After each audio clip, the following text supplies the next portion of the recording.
Vamos iniciar. Eu queria propor para vocês, eu sei que geralmente a gente chega aqui meio que afobados, porque a gente vai organizando os materiais, organizando os equipamentos, e muitas vezes a gente inicia sem estar presentes, não é?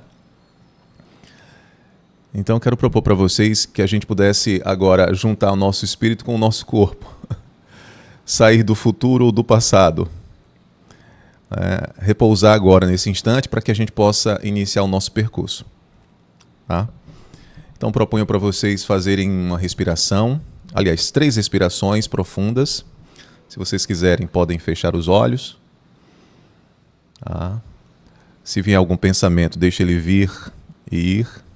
Tá? E respirem 3 vezes devagar, sentindo o instante e a presença, testemunhando este momento, o aqui e o agora. Inspirem e expirem. Testemunhem isso, essa passagem do ar e o fôlego de vida. Papai do céu, quando quem acredita em Deus, né? Enfim, nos fez, pegou ali o barro, né? Nos formou, fez a forma, mas a forma em si precisava de consciência, precisava de fôlego, de pneuma, de espírito. Então ele soprou nas narinas. E esse sopro agora você experimenta nesse momento. É o sopro da presença, do ser, do sendo. Então experimentem esse caminho do ar, a respiração, que é propriamente o espírito, o pneuma, o termo grego zofon, né, que traz sabedoria, traz instante e pura presença. Vocês estão experimentando a vida agora, no agora.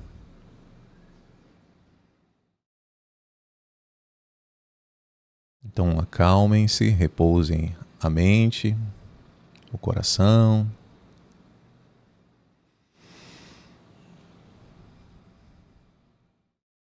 E quando quiserem, devagar e com muita gentileza, abram os olhos.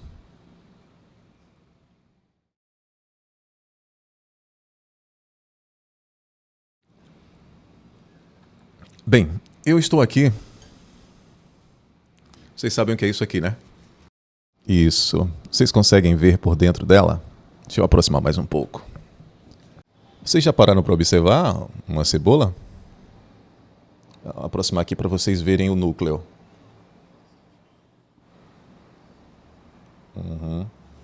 O núcleo, vocês estão vendo o núcleo aqui? Será que é um núcleo fixo ou o núcleo também participa das camadas?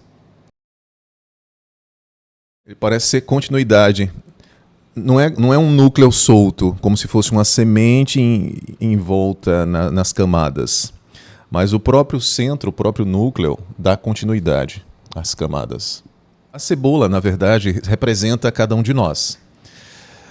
Também pode representar isso e representar também todas essas camadas que você bem falou, Tarcísio. Mas eu quero trazer ela como uma analogia da nossa própria existência.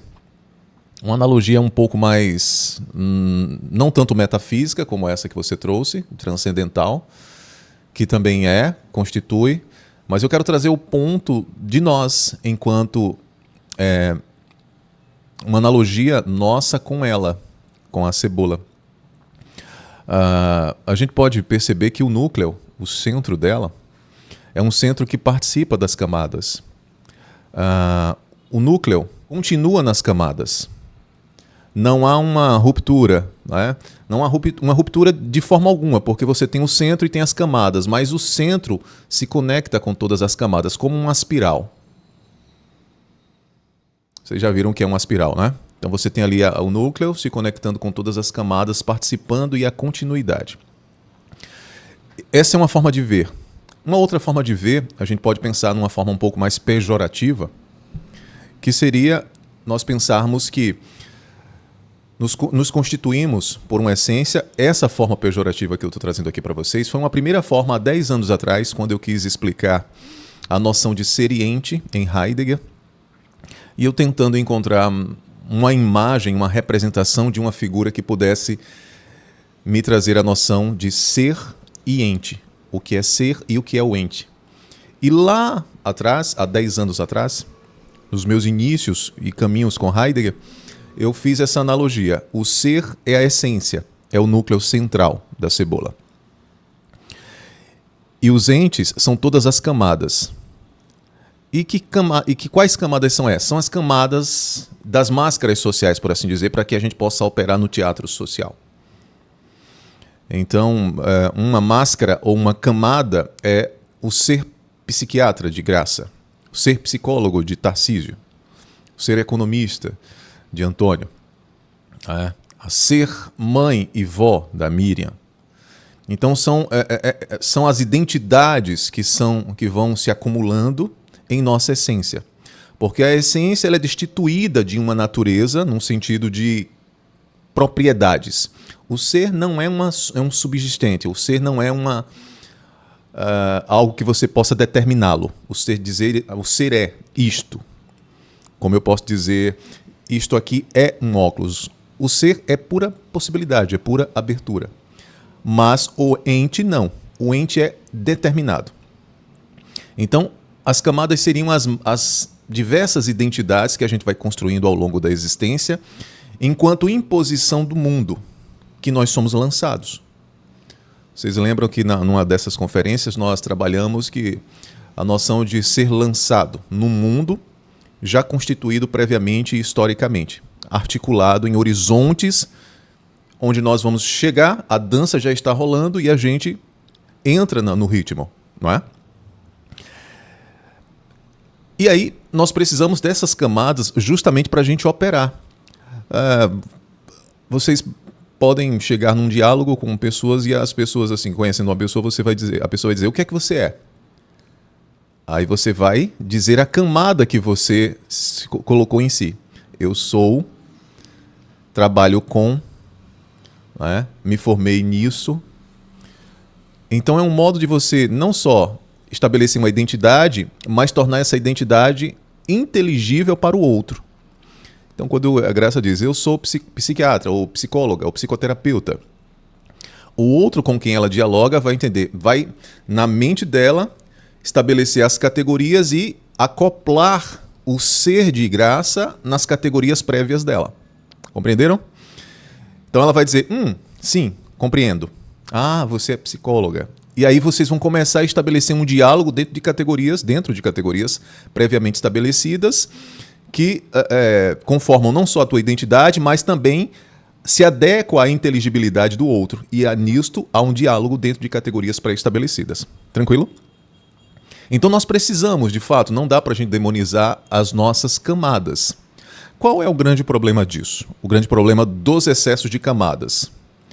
Não é nem tanto os excessos, mas o esquecimento de que as camadas não sou eu. As camadas não são propriamente o ser. O ser não é determinado pelas camadas. Ser é ser. Ser é condição de possibilidade para as camadas.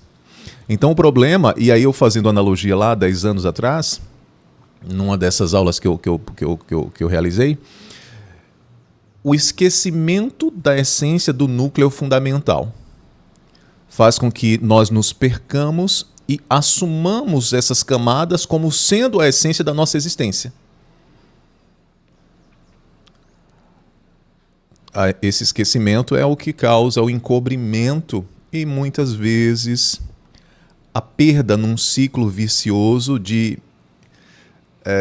acreditar ser as camadas e não a essência.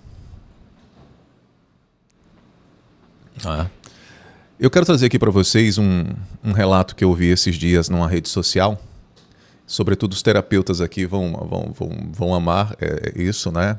Não o lamento da pessoa, mas o que é que se encobre ali enquanto questão psicológica, para vocês verem.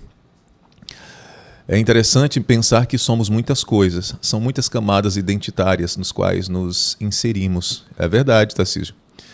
E isso é a beleza, é bonito. As camadas são nossas continuidades para operarmos. Isso é legítimo e é bonito. E precisamos delas. O problema é que as pessoas, no mais das vezes, muitas pessoas esquecem que não são as camadas que determinam ou as constituem, mas o que está aquém dessas camadas. Né? Então é preciso um retorno, uma volta a esse núcleo de pura abertura para o aberto, que não tem determinação, não pode ser compreendido como um subsistente. Qual é a diferença quando eu digo subsistente? Subsistente é alguma coisa determinada, repleta de propriedades. Isto aqui é um subsistente. O que é isto? Isto é uma caixinha de óculos. Quais são suas propriedades? Eu não sei que material é esse. Acrílico, não sei. Aí você tem as propriedades, você tem a cor, você tem a dimensão. Então você fecha este ente em categorias que determinam espessura, matéria, forma. Então você determina. Mas é possível determinar o ser de um ser humano? Eu consigo determinar o ente, o bios, o antropo, né? Ser humano de cor parda, olhos assim, cabelos, altura, ok. Né? O que eu posso determinar Tarcísio, eu posso determinar Graça, mas eu posso determinar o ser de Graça e o ser de Tarcísio? Não. Lá atrás, quando uma vez eu fui falar sobre o ser no mundo e falar sobre o Dasein, aí eu fiz duas perguntas. O que é o ser humano? Então a gente vai lá, começa com Aristóteles. O que é um humano? É um animal, ou aliás, zoon logoneron, é um vivente dotado de logos. Então veja, eu tenho as determinações. Só que se eu mudar o que é ser humano e perguntar como é ser humano, eu consigo determinar o como do ser de cada humano? O que eu posso, o que é. Aí eu determino e apreendo a partir de categorias. As categorias de Aristóteles, o seu quando, o seu como de manifestação, a sua relação com as coisas e o mundo, né? A sua afecção. São as categorias gerais, né? As 10 categorias de Aristóteles. O quando, o onde, a relacionalidade, a afetação. O que eu determino a partir das categorias, mas e o como? O como é vigorante, é vigor, acontece. Por exemplo, no início desta conferência, a gente estabeleceu que nós voltaríamos ao como da nossa existência. Então vocês, naquele momento, agarraram a existência de vocês e permitiram com que ela repousasse no instante. Se eu perguntasse para vocês agora, como é estabelecer a unidade de corpo e espírito? Agora, vocês não poderiam, porque isto já se deu no instante em que vocês... E se eu perguntar como é estar agora diante dessa reflexão? Vocês vão ter que se deslocar de novo, se afastar, abrir um loop mental, uma imagem mental, uma representação, para depois aquilo chegar atrasado no logos de vocês e vocês me explicarem. Vocês perceberam que toda vez que a gente quer pensar, nós nos distanciamos do ser? O sendo não pode ser capturado. Como está sendo para vocês agora essa reflexão? Vocês não têm como dizer. Sem um distanciamento, abrir uma imagem mental, representar, trazer para categorias a priorísticas que vocês têm. E depois, muito atrasadamente, vocês estabelecerem uma compreensão e enunciarem no discurso, no logos. Mas veja, já houve um afastamento do sendo, do instante. Vocês perceberam isso aqui?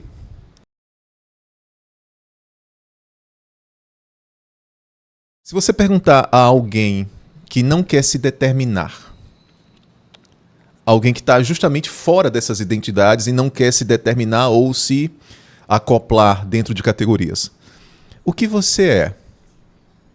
Quem é que vai responder isso? É muito raro. Eu sou pura possibilidade. Sou abertura, eu não tenho determinação. Eu estou apenas sendo, né? Sem determinações a priorísticas. Não quer se encaixar em categorias. Só que é muito difícil as pessoas não quererem se encaixar em categoria. Porque aquele que não se encaixa em categorias se torna estranho, se torna inteligível. Como é que você vai estabelecer um diálogo com alguém se você não se coloca dentro de uma dimensão de inteligibilidade? Né? É fácil para vocês estabelecerem um diálogo dentro de categorias conhecidas. Eu dou um exemplo para vocês daqueles que vivem à margem do sistema. Por exemplo, eu não conheço, mas existem a gente não pode nem chamar de identidade, porque eles não se identificam, né, com isso. Mas existem modos de ser que você não consegue inteligir. Você olha assim e diz assim, caramba, ele é estranho, ou ela é estranha. Você diz logo, é estranho. Ex, fora, né? Estranho. Você fica dizendo, mas essa pessoa se firmou em quê? Nem é homem, nem é mulher, não é menino, nem é menina. Usa barba, usa saia, usa batom. É o quê? Um híbrido? Você fica procurando encaixar. E o outro simplesmente é uma abertura, assim, é nada disso. Confunde você, porque não está dentro das suas categorias, das camadas de compreensão que você tem. Não é? Enfim, então a noção de camadas traz essa perspectiva de que o nosso cuidado é não esquecer de que não somos determinados pelas camadas. A cebola não é determinada pelas camadas. Mas ela se constitui por ser um todo. Então, de algum modo, eu sou também as minhas camadas, mas não como determinação do meu ser, mas como possibilidade deste ser operar no mundo. Vocês compreendem isso aqui? Vejam. Isso, às vezes nossas lentes são limitadas para ler o ser do outro.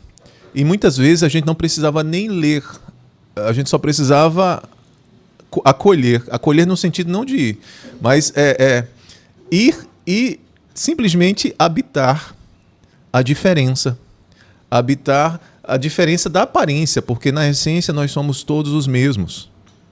É uma diferença só aparente. Então a gente, na maioria das vezes, se preocupa demais com a aparência, porque a gente quer encaixar, a gente quer inteligir. Mas a gente só precisava só habitar, estar junto, né?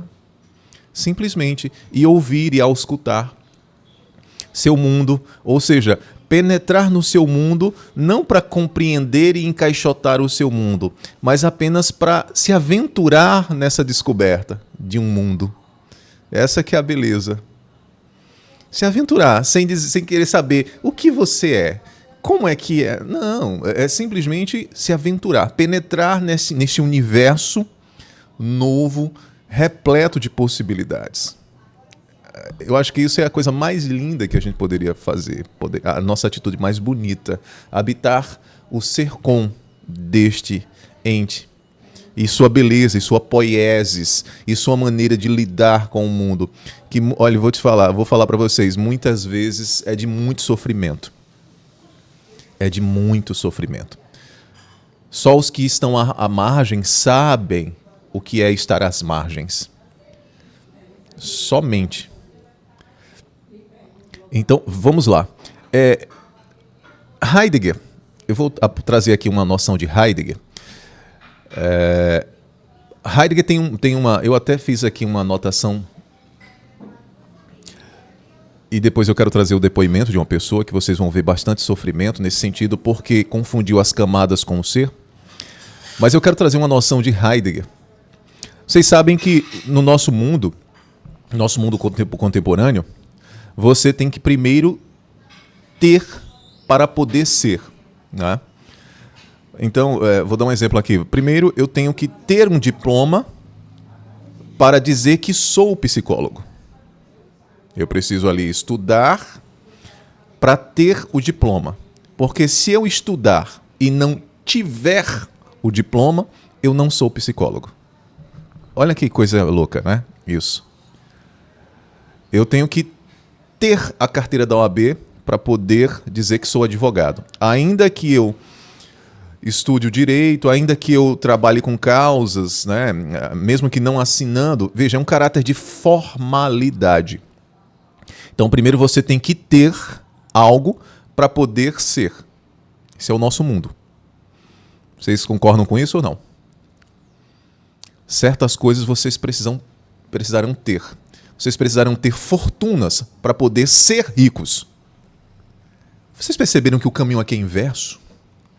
Vocês não são ricos, vocês são pobres, eu sou pobre, porque nós não temos patrimônios. Então você precisa ter para poder ser. Ora, é o patrimônio que faz o ser existir? É um diploma que faz o psicólogo? O que é o psicólogo? É o estudo da psique. Ok, você estudou, mas você tem que ter um diploma para poder... Eu não estou criticando isso aqui, eu só estou mostrando para vocês como é o paradigma. Você precisa ter para ser. Então, é o ter, a coisa, a propriedade, o diploma que faz você existir. Você, Graça, só existe como psicóloga por conta do diploma. O diploma fez você vir ao mundo como psicóloga.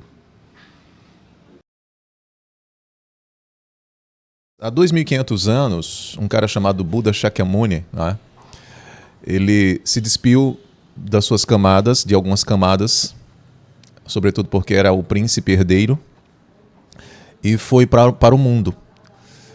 Na verdade, ele queria, o pai dele queria fazer ele passear para ver as belezas do mundo.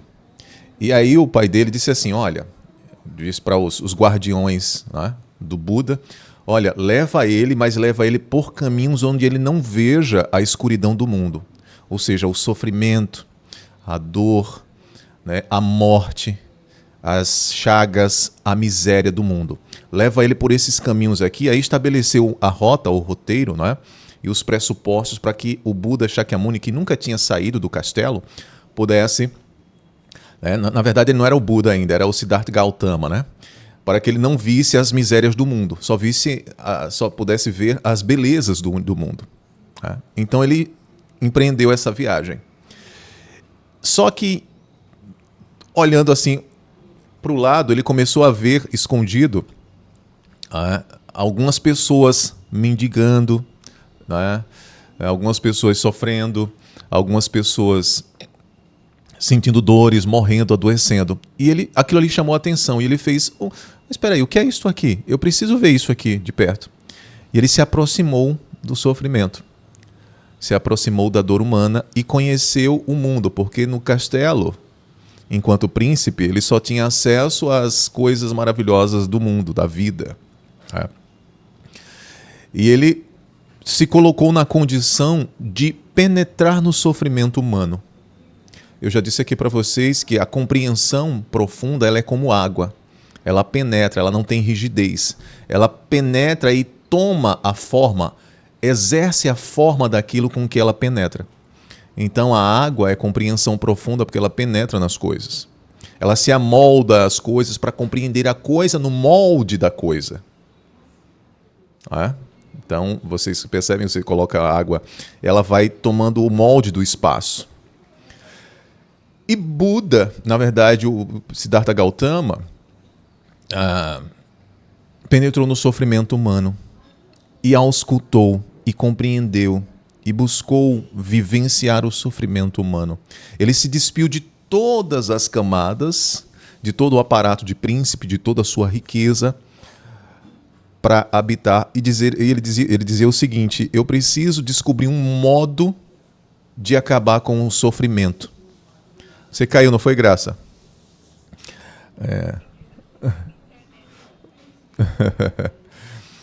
Sim, então deixa eu pegar no ponto que você tinha caído, no ponto que você saiu. Então, o Siddhartha Gautama, como ele saiu na viagem, ele começou a olhar. É isso que a gente precisa muitas vezes fazer. É só isso aqui, ó. Né? E ele viu pessoas sofrendo. Ele disse, não, eu preciso ver o que é isso aqui. Ele se voltou e, como eu falei antes, ele penetrou no sofrimento humano. Penetrou nas dores humanas. E Siddhartha Gautama não tinha curso, ele não aprendeu teorias. Isso, saiu da bolha, exatamente, Tarcísio. Ele não aprendeu um conglomerado prévio de teorias. Ele penetrou na praxis, no sofrimento humano, como água, como eu falei aqui para vocês. Água que penetra tudo e toma a forma daquilo que ela penetra. A compreensão profunda foi penetrar no sofrimento e na dor humana e se compadecer daquilo. E estabelecer uma meta, por assim dizer. Eu preciso acabar com o sofrimento humano. Eu preciso encontrar um jeito de acabar com o sofrimento. Veja, onde é que estará a riqueza de Siddhartha Gautama, depois o Buda? Ele saiu de si e lançou-se para o outro. Até então, enquanto príncipe, ele não tinha o conhecimento disso. O universo, o mundo, a bolha, como você falou, Tarcísio, era uma bolha moldada para que ele não pudesse ver à frente e ao lado, a não ser o seu reino, né? Cuidar do seu reino. Era esse universo que o pai dele estabeleceu. Isso me lembra, vocês assistiram o filme A Vida é Bela? A Vida é Bela? Chegaram a assistir? Um filme lindíssimo, onde no meio da guerra o pai do garotinho não quis que ele visse, pudesse ter acesso, contemplasse o mundo da guerra, o sofrimento. E ele criava um universo maravilhoso para o filho. É lindo aquele filme, né? E tudo bem, aquilo ali era um caráter protetivo, né? Protetivo da mente da criança. Mas no caso de Siddhartha Gautama, não. Era o pai querendo proteger o seu reino, o caráter egóico do pai, o seu legado, Então o sofrimento era um sofrimento ali às margens do castelo. E Buda olhou para isso, sem pressupostos, sem estruturas teóricas. Ele se instalou como água, penetrou enquanto compreensão profunda no sofrimento. E começou a pensar modos de acabar com o sofrimento. Não a dor, mas o sofrimento. E nós temos isso há 2.500 anos, antes de qualquer teoria. Não é? Ou seja, tem um monge que ele tem uma noção que ele diz o seguinte: todas as coisas, isso o próprio Heráclito já dizia, todas as coisas têm em si mesmas, mas não em si separada de mim. Todos os fenômenos têm em si, numa relação comigo, algo a me dizer, algo a me ensinar, algo a se manifestar, algo a me mostrar. Então, não há fenômeno nele mesmo, coisa em si, não há coisa em si. Toda coisa em si, se houvesse, não poderia ser conhecida como coisa em si. Vejam, compreendam isso. Não há coisa em si sem uma relação comigo. Só há coisa numa relacionalidade. Está tudo dentro de teias remissivas de signos e significações e relacionalidade. Então não há... Se tem um mendigo pedindo, sofrendo no meio da rua, eu não tenho nada a ver com isso. Não. Claro que temos. Tem relação ali, tem teias profundas de relacionalidade entre mim e ele. Entre mim e o seu sofrimento. Aquilo me diz respeito. Vocês entenderam isso aqui? O sofrimento do outro me diz respeito. Como é que eu posso fazer algo para minorar o sofrimento? Eu necessariamente estou dizendo que você deva ali comprar comida. Se fizer, ótimo. Mas muitas vezes, uma meditação profunda, um pensamento de afeto, um pensamento sabe, uma sensação de misericórdia, não misericórdia pobre, né? Mas poxa, papai do céu, que momento difícil, cuida. Sabe, emanar essa bondade, esse bem-querer, já é algo que se faz, que se pode fazer. Porque tem gente que nem olha, que ignora, ou que critica. Aí vagabundo, tá, não tem nada, sabe? Vocês percebem isso aqui? Como se, eu não tenho nada a ver com isso, não trabalhou, não sei o quê, não tem a meritocracia. Mas eu estou falando isso deste que olha assim, mas eu também estou olhando para este que olha assim. Vocês compreenderam isso? Porque este grosseiro que está dizendo, isso aí é um vagabundo, não estudou, não sei o quê, é outro também que precisa de ser emanado para ele bem-querer. Vocês perceberam? Então eu sou a causa daquele que reclama, porque sem ele não há eu. Sem vocês, eu só estou aqui porque vocês estão aí. Veja, interrelacionalidade, né?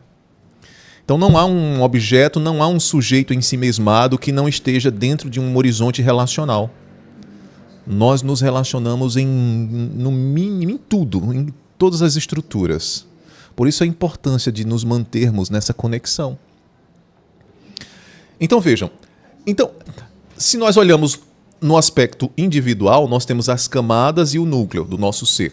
Que nós não somos determinados pelas camadas, porque o nosso ser é por abertura.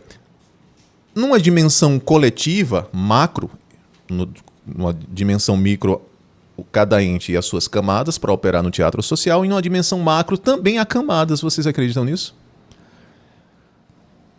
Aqui, nosso grupo, formamos camadas.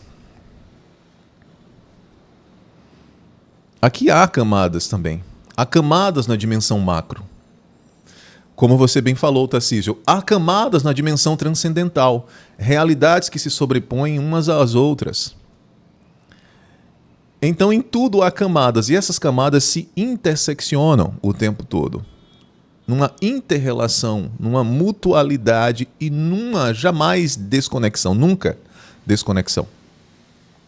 Então, para cada lugar, para cada coisa que você olhar, há camadas. Mas a gente também poderia pensar em cordão umbilical. A gente pode pensar em camadas de complexidade, camadas de dimensões, mas também em cordões umbilicais.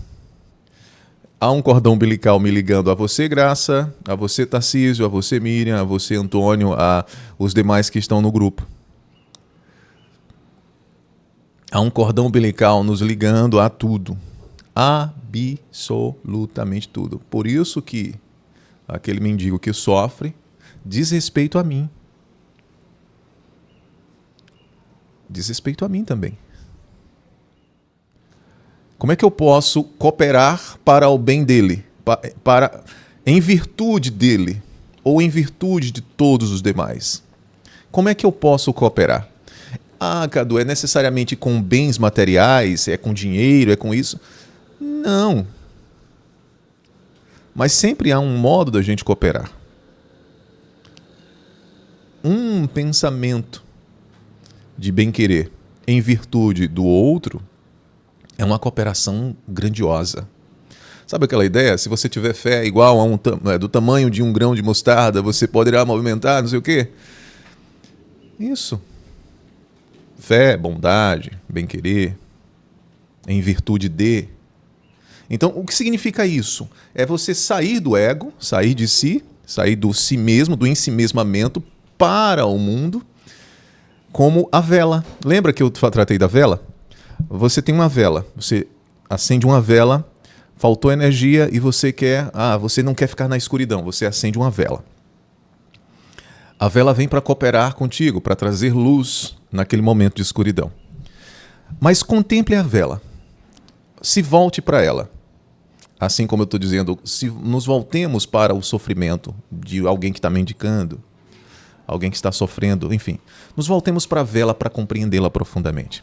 O que é que acontece? Você tem a vela com aquele fogo que está emanando para o universo luz e calor. E está recebendo de volta, a própria vela recebendo a condição de possibilidade para manter o fogo. Vocês percebem a circularidade? No Ocidente, a gente compreende o círculo, né, geralmente como um zero. Um círculo, o zero. A ausência. Mas no Oriente, o círculo é a integralidade. É a totalidade. É o todo. É a reunião. É a retroalimentação. Não é? Então, quando eu mostrei aqui para vocês essa cebola, e mostrei que o núcleo não é um núcleo apartado, no sentido de ser uma semente apartada, pelo menos essa cebola é assim, vocês percebem a interconexão como uma espiral. o núcleo participa nas camadas e as camadas participam no núcleo. Nesse sentido. Então, essa é a ideia. Aí, deixa eu compartilhar com vocês aqui Não, nós paramos na questão do ter de ser, né? E a gente acabou indo e a gente ia parar nessa questão. Você precisa ter para poder ser. Mas como é que a gente precisa ter para poder ser se já somos? Isso significa que é um sistema, é uma camada da nossa vida cotidiana, do nosso mundo, que estabelece critérios e estruturas para a gente operar. Só que tem muita gente, meus queridos, que acha que isso de fato é a essência da vivência, do mundo. Eu preciso ter. E essa busca frenética para ter, para poder ser e se encaixar em estruturas e mecanismos ou paradigmas de mundo, faz com que muitas pessoas adoeçam. Faz com que o sofrimento seja mais intenso. Eu preciso fazer, enfim. Uma busca frenética porque ela acredita que não é. Porque ela não acredita ser. E para que eu seja, eu tenho que ter. Vejam, vamos lá, a roda, né, dos ratos. Graça trabalha e conquista agora os seus primeiros 10 milhões de reais. Não é Graça? E aí Graça se torna milionária, multimilionária. Pertencimento, não respeito, não respeitando o ser. Exatamente, Tarcísio. Então, a Graça se torna a nossa primeira multimilionária. Eu acho que o Antônio já é, mas... Então a Graça se torna... Aí Graça começa a participar de certos círculos sociais, que são os círculos dos multimilionários. Aí Graça já está ali. Só que este círculo é um círculo fechado porque Graça não pode participar de um outro círculo que já existe, que é o círculo dos bilionários. Então você tem acesso aos multimilionários, não aos bilionários. Aí Graça faz, poxa, para ser bilionária eu preciso ter 1 bilhão. Então você precisa ter para ser. O caminho inverso. Aí Graça olha para a roda ali dos bilionários e diz, poxa, eu não posso entrar. Então eu vou batalhar para conquistar a minha cadeira ali. Ela não se satisfaz, porque 10 milhões já está bom demais. Às vezes com 1 milhão dá para se viver bem se tiver sabedoria, né? Aliás, dá até uma dor de cabeça grande ter milhões, né? Aquela coisa de quanto mais mochila, né, mais peso. Enfim, vocês percebem isso? Agora, tem um outro caminho, que é o caminho de fato originário, que é o caminho próprio, que é, bom, já sou. Se fizer sentido, terei. Mas sendo, eu já sou minha abertura para as possibilidades. Eu não preciso ter para ser. Não é? O Siddhartha Gautama não precisou fazer um curso de psicoterapia, nem de psiquiatria, para ser estudado há mais de 2.000 anos, 2.500 anos, né? E para ter aí um arcabouço de pensamento que tem ajudado milhões de pessoas. Né? Pessoas que habitam essa forma de pensar. Por quê? Ele olhou para o elemento mais sutil da existência. Ele olhou para o sofrimento e percebeu que haviam causas ali que geravam aquele sofrimento. Então ele olhou para as causas, compreendeu as causas e propôs modificar as causas ou visar as causas para que o resultado, para que as consequências fossem outras. Então ele olhou para o aspecto mais sutil e elementar da existência sem se voltar para camadas complexas de teorias. Aí vocês poderão dizer, mas Cadu, peraí, há 2.500 anos nós já passamos, chegamos na modernidade, nós temos aí a modernidade, Descartes, método científico, caminho. O sofrimento diminuiu? Não. Mas a maioria das pessoas que procuram aliviar ou lidar com o sofrimento Quando elas chegam num nível elevado, elas se voltam para aquele saber mais originário, para aquelas primeiras relações do pensamento. E aí volta Heráclito uma vez mais. Não escuteis a mim, mas o sentido do universo, o sentido da existência, o sentido. É como se ele dissesse assim, sabe, essas camadas de teorias só tornam complexas as coisas que são sutis e simples na própria existência. Então nós criamos teorias para tentar encontrar soluções para problemas complexos que nós criamos. E basta só a gente se voltar para as causas elementares do sofrimento e compreender essas causas para aprender a lidar com elas e o sofrimento minorar. Vejam, não é evitar a dor. Dor é inevitável. Mas a dimensão e o modo como sofremos, isso é uma escolha. Por exemplo, eu estou sentindo uma dor de cabeça. Eu posso dizer assim, não, eu vou suportar essa dor de cabeça, vou ver até onde vai. Eu senti a dor, mas eu estou agora querendo provar o sofrimento. Até onde ele vai. Mas eu posso fazer o seguinte, não, eu não quero sentir essa dor, então vou tomar um analgésico. Aliás, eu não quero sofrer com essa dor. Então, dor é uma coisa, sofrimento é outra. Tá? Tudo bem até aqui? Tá tranquilo? Então, se nós temos o primeiro momento, eu preciso ter para ser, o originário significa já sou. Se fizer sentido ter, que eu tenha. Mas veja, há uma dimensão onde você está ali. Ó, eu sou abastardo. Eu sou abastardo. Ser já é ser abastado. Eu já tenho tudo o que preciso. Eu tenho fartura do necessário. Todas as outras coisas é acúmulo. Eu sou rico do não necessário. O que não necessito, eu já sou rico.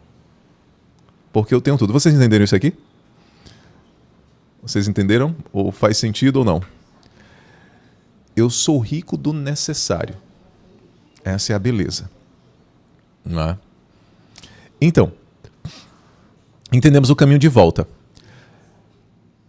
Esses dias, em relação às camadas, eu vi uma mensagem de um violonista de flamenco. Ele postou no Instagram no dia 7/12 um desabafo. E ele dizia assim, eu trouxe até essa mensagem para vocês para a gente refletir o quanto essas camadas às vezes criam uma falsa ilusão, né, do que é preciso fazer para poder ter uma vida satisfatória. E ele diz assim, a vida desabando na frente de 236 mil seguidores aqui no Instagram, mas ninguém liga. Ele tem 236 mil seguidores. E ele diz, cansei de ter que ficar fazendo de conta que está tudo bem, porque não pode se mostrar mal porque faz mal para o trabalho. Ele tinha a ideia de que, e isso geralmente é uma ideia formada no seio social. Eu vou dizer para você, Tarcísio, é de que, olha, você não pode dizer que está mal, porque senão você afasta oportunidades. Afasta também pessoas. Ninguém quer estar perto de uma pessoa mal. Vocês percebem aqui o pressuposto? Você afasta trabalho e afasta pessoas. Então você tem que estar sempre dizendo que está bem. Você tem que mostrar uma vida boa. Sobretudo na vitrine, que são as redes sociais. E ele continua. O trampo está muito ruim de qualquer forma. Então tanto faz. Eu fui o palhaço do Brasil durante anos, entretendo todos vocês. Milhões vinham aqui rir dos meus vídeos e se inspirarem em mim. Realmente não tenho mais estrutura emocional. Isso é um desabafo, né? Não tenho estrutura emocional. Quando você chega a dizer isso, a coisa deve estar muito gravosa, né? Eu não tenho estrutura emocional para essa ambiguidade desproporcional de gente me parando na rua para pedir fotos, mas eu mesmo não conseguir pagar minhas contas. De pessoas vindo falar que devo ser rico porque tenho seguidores, tenho visibilidade, ou porque me relacionei com fulana, ele se relacionou com uma atriz famosa. Nada disso faz sentido. Veja, por que não faz sentido a perda do sentido? Isso aqui é importante. E ele diz que cansou. Não sei mais o que fazer, não sei para onde vou, o que fazer com as minhas coisas, não sei o que fazer com o meu trabalho. Estou preso num ciclo. Ajuda, só isso. Ajuda, por favor. É. Então, vocês percebem que o que é que está aqui em jogo? Um esquecimento. Puras camadas, pura mobilização. O Heidegger vai falar um termo chamado Verfallen, que em português, isso é em alemão, Verfallen é decadência. O termo decadência não tem um sentido pejorativo. Decadência é estar caído na cadência do mundo. Então, é o modo como nós já estamos. Eu e vocês aqui somos decadentes no mundo. Por quê? Nós operamos de acordo com o que a atmosfera pública impõe. Ninguém aqui opera fora. Até porque se operar fora, perde-se o liame, a conexão entre nós e o mundo. Então, a cadência é estar no ritmo e no compasso da atmosfera pública. Mas nunca é nós, é sempre o impessoal. Existimos como se existe. Impessoalmente. Porque se fôssemos existir propriamente, seria difícil. Lembra lá da pergunta que eu fiz para vocês em uma dessas conferências? Como é que seria o mundo se vocês quisessem estabelecer a estrutura de mundo que vocês gostariam de ser jogados e lançados? Vocês não saberiam, nem eu, porque não temos estruturas a priorísticas para comparação. Então precisamos cair no mundo já pronto, no ritmo do mundo, na cadência, no compasso do mundo e entrar nesse compasso. E cuidar para não descompassar. Tudo bem? Porque se descompassar, cai para a margem. Tá? O violonista é Pablo Vares. Eu estou dizendo aqui o nome porque ele tornou isso público, né? Então não é segredo para ninguém. Tá? E ele é um violonista que, apesar de ser um artista muito bom, de flamenco, né? Ele toca nas ruas, mas ele não está conseguindo encontrar trabalho, enfim. Mas a grande questão não é essa, não é a questão de encontrar trabalho, nem subsistir. Eu não sei qual foi a idealização que ele teve, talvez seja essa, de que quanto mais seguidores, mais eu vou ter oportunidades. Então vejam, a condição de possibilidade para que eu tenha oportunidades é ter seguidores, e aí houve uma frustração. Quando ele alcançou essa quantidade de seguidores, fazendo piadas, brincando, as pessoas criticam muito ele, porque ele tem um cabelo rastafari, tem uma aparência de alguém que não toma banho, né? Sabe? Uma barba assim, enfim. E aí as pessoas começaram a criticar. Ele pegou essas críticas e começou a trabalhar em cima dessas críticas, tornando elas engraçadas, né? Aí depois vocês poderão ter acesso aí. Mas ele criou uma ideia, uma imagem mental de que, bom, se eu tiver muitos seguidores, as oportunidades, as portas se abrirão para mim. Eu poderei ser quem eu espero ser. Eu terei a oportunidade de pegar o meu trabalho e ter uma vida maravilhosa. Ligou a sua vida maravilhosa à possibilidade de ter seguidores. Só que ao longo da existência dele, muita gente começou a criticar a aparência dele. E aquilo ali, por mais que ele chegasse e criasse em vídeo dizendo, olha, isso aí não me afeta, você está precisando de cuidado, você está precisando refletir nas suas palavras. Claro que isso afeta, se você não tiver uma base estruturada. Então, eu fico pensando, aquilo ali foi conscientemente ele tentando negar que aquelas críticas o afetavam, até chegar num ponto em que ele percebe. Então, tem muitas coisas ali que, para um olhar de um bom terapeuta, ele vai encontrar diversos elementos ali que poderão ser refletidos e analisados.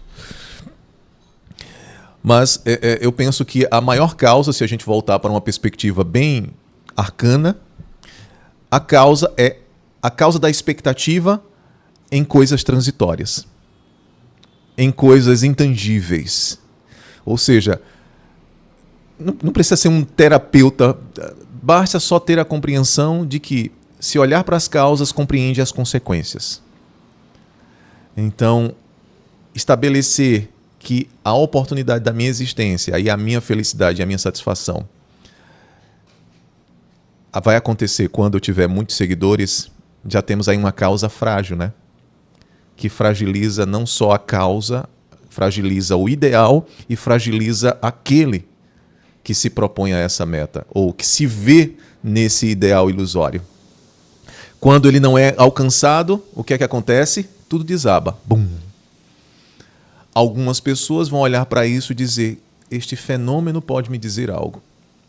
E aprender com isso. Outras vão desabar emocionalmente, vão dizer, como o Pablo disse, eu estou desestruturado emocionalmente. O que isso tem a ver com a cebola, com a nossa cebola? As camadas ilusórias. As camadas, elas não podem nos iludir, porque as camadas não determinam o ser. Elas não determinam as condições de possibilidade da nossa própria existência. As condições de possibilidade é determinada pelo ser. Mas ainda tem uma questão, e aqui eu quero que vocês guardem isso e prestem bastante atenção, por gentileza. O termo que Heidegger vai utilizar é Dasein, que significa ser ou aí, ou ser aí. Se nós, Antônio, tomarmos a condição de possibilidade de abertura do mundo a partir do nosso ser, cairemos num subjetivismo. Das Dasein significa ser ou aí, no aí. A condição de possibilidade, aí é que eu quero que vocês guardem isso aqui, para não caírem nunca num subjetivismo. E é isso que, ao longo da história, criou o antropomorfismo, né? O homem como centro de tudo, criou em Descartes o subjetivismo, o eu, numa relação com o mundo, criou a cisão entre o ente e o mundo. Heidegger volta e diz assim, nós precisamos sair do subjetivismo para o aberto. O aberto é que funda a minha abertura. Eu vou falar mais devagar porque essa parte é um pouquinho difícil. Né? Se em um primeiro momento nós temos em Descartes um subjetivismo, o res cogita, né? o eu que cogita, a mente pensante e o mundo e a resistência, o mundo fora, então eu penso e logo existo, em Heidegger a gente vai dizer o seguinte, existe um aberto que funda o meu existir. Eu preciso me voltar para esse aberto. Então, aí é aquilo que eu sempre dou um exemplo. Eu sou a abertura no aberto. Não sou eu que crio o aberto. A interrelacionalidade já está no próprio aberto. O aberto é que funda o meu ser na inter-relação. Não é o meu ser que funda o mundo, que funda o aberto. É o meu ser que, nas condições do aberto, opera, criando as condições, certas condições de possibilidades doadas pelo aberto. Vocês entenderam isso aqui? Fez sentido? Então, o que é que acontece nessa perspectiva? Se radicaliza o subjetivismo, o eu pensante que estabelece o mundo. O eu pensante que pensa, logo existe. É como se dissesse assim, não, o seu pensamento é um fragmento de um grande pensamento, de um grande logos. E aí o velho Heráclito estava certo. Pelo menos ele apontou para o fenômeno mais correto. Vocês entenderam isso aqui? Não é o eu que funda o mundo, é o aberto que funda o meu ser no mundo. Estabelece as condições de possibilidades para que um ser e um eu possa ser. Mas esse eu nunca é um eu isolado, né? Ele é sempre interrelacional. Heidegger, eu acho bacana que Heidegger vai dizer, olha, se essa noção de eu é tão absurda que existência existere, ex fora, insistir para fora, é tão absurda que se houvesse um indivíduo que pudesse se introjetar, voltar para si, ele seria logo cuspido para fora. Não dá para voltar para um interior. Porque todo o nosso jogo de relação é sempre no exterior. Por mais que alguém diga, não, eu tenho que voltar para mim, meditar e voltar para dentro. Esse dentro já está sempre fora. Em algumas práticas meditativas, inclusive eu já experimentei essas práticas, de tentar, de fato, interiorizar-se, né? Ou interiorizar-me, né? E esse interior sempre está no aberto. Né? Sempre está no aberto da própria inter-relação com este aberto. Então, eu só consigo... A ideia de interiorizar só é possível por conta do aberto. É o aberto que permite. Ou seja, é o fora que permite a possibilidade de uma fracassada interiorização. Não dá para se interiorizar. Porque para se interiorizar teria que voltar a um estado zero, um estado de não ser. Interior seria não ser. Vocês compreendem? O aberto se refere à condição de possibilidade. Seria de algum modo, a gente poderia pensar isso, uma espécie de disponibilidade. Na verdade, a gente pode pensar aquilo que funda propriamente a abertura é o aberto. É como se fosse assim, eu tenho o horizonte, vocês chegam na frente do mar. Vocês olham aquele horizonte bonito, né, que vai de uma ponta a outra e vocês encontram ali o fim, né? Ali o céu que cola no mar, não é? Vocês têm o horizonte. Aí vocês dizem, caramba, vocês sabem, nós sabemos que existe muito mais. Porque nós, não porque a gente foi, mas porque a gente compreende que não se finda ali. Existe o horizonte e existe a região que abarca o horizonte e existe o aberto que abarca a região. Mas caramba, Cadu, por que você fala tanto no aberto? O que é este aberto? No budismo chama-se vacuidade, né? Você chama isso de vacuidade, que é a ausência, vacuidade pode ser compreendido como a ausência de um eu relacional. Não é? Então a vacuidade seria isso. O aberto é justamente essa condição aberta que nunca se finda. Você, por exemplo, você sai da Terra, alcança o espaço sideral. Né? Alcançando o espaço sideral, você nunca chega a um limite. Vocês já viram algum cientista dizer, bom, chegamos ao limite do universo. Né? Chegamos à parede. Pá, bateu. Aqui fechou. O que é que isso nos diz? A própria ciência diz que há um aberto. Esse aberto se mantém aberto. Ele não se fecha. A nossa própria existência, se a gente achar isso, caramba, mas isso aí é um aspecto muito macro. Vamos voltar para um aspecto micro.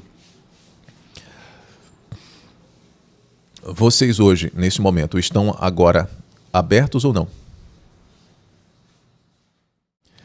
Quando vocês dormem, vocês estão abertos ou não?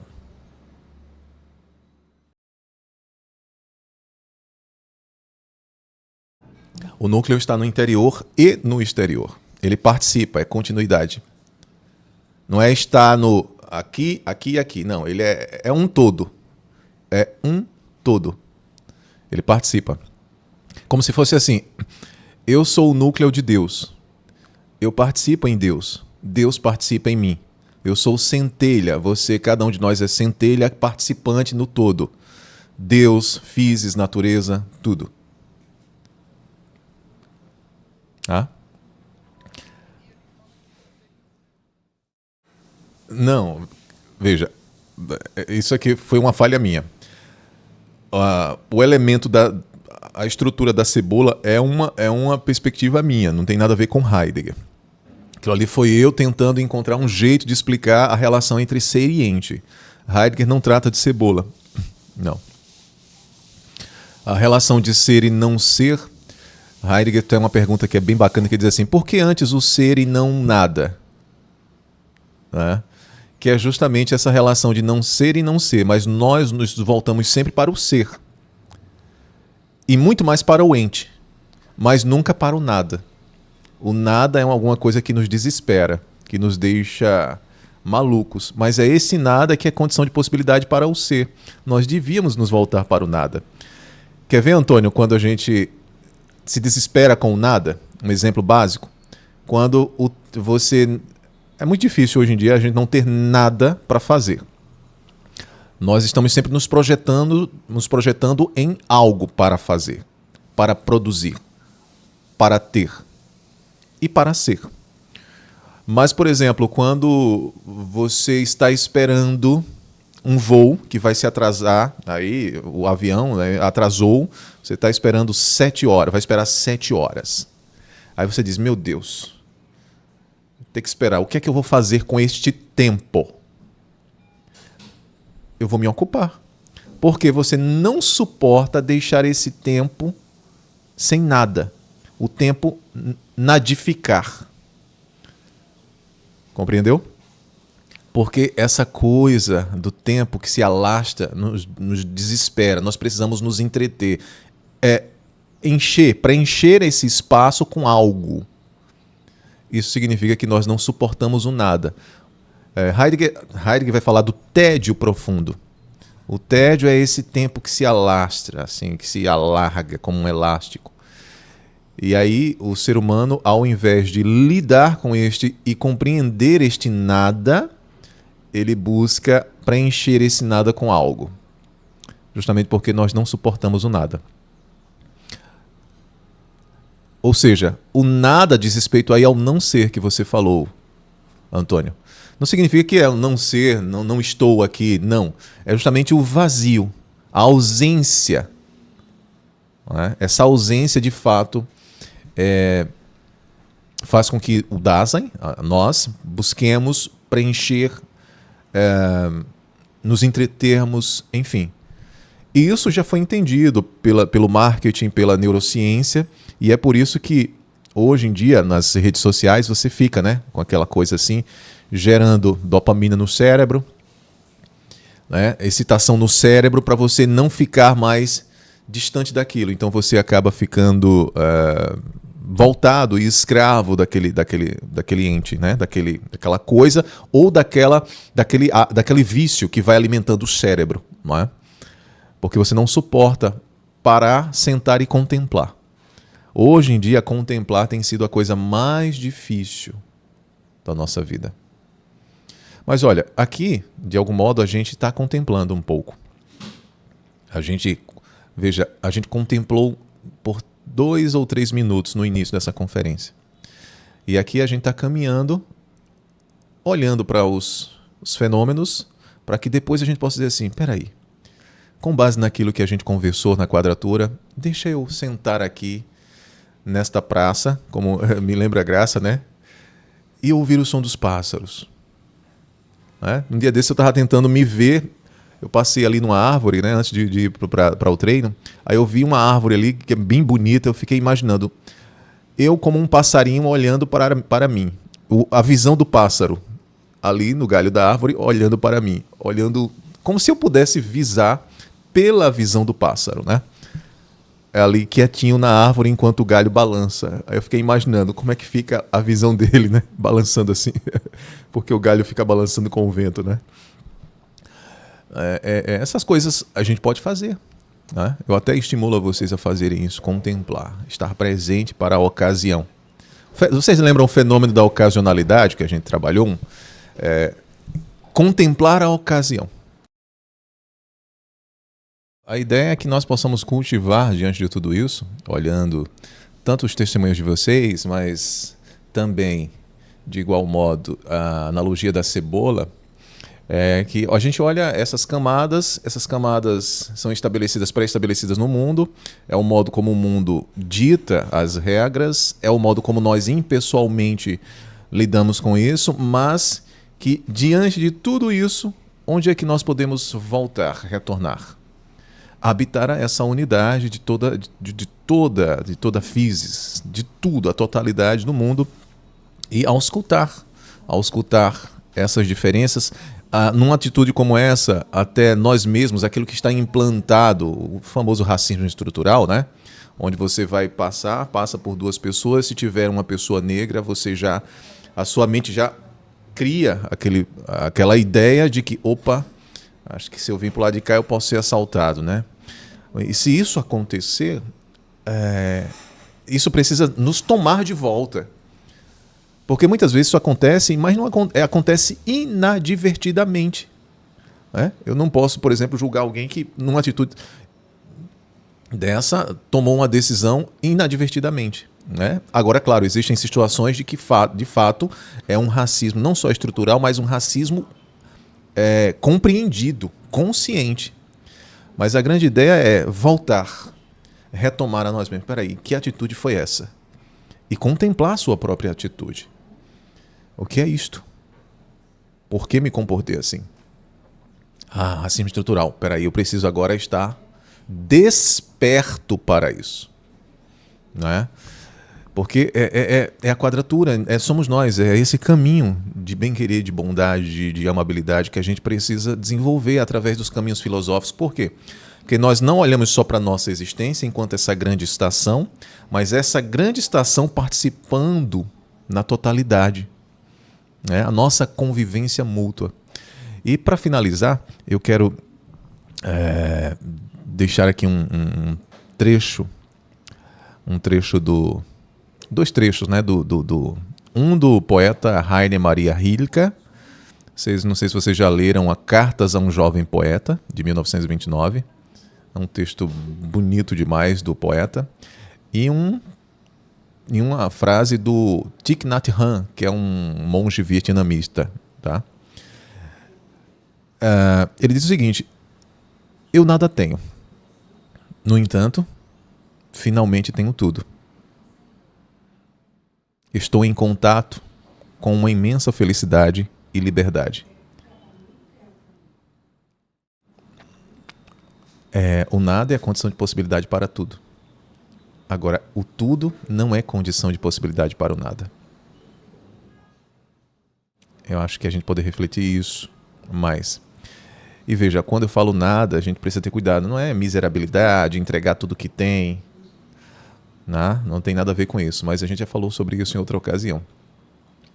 É olhar apenas para isto que é tudo, que não está voltado para as coisas.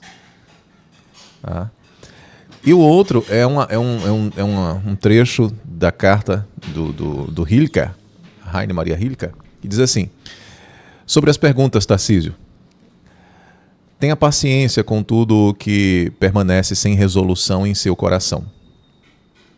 Tente amar as próprias perguntas, como se fossem quartos trancados ou livros escritos em língua estrangeira. Não busque ainda as respostas que não lhe podem ser dadas, pois você não as viveria.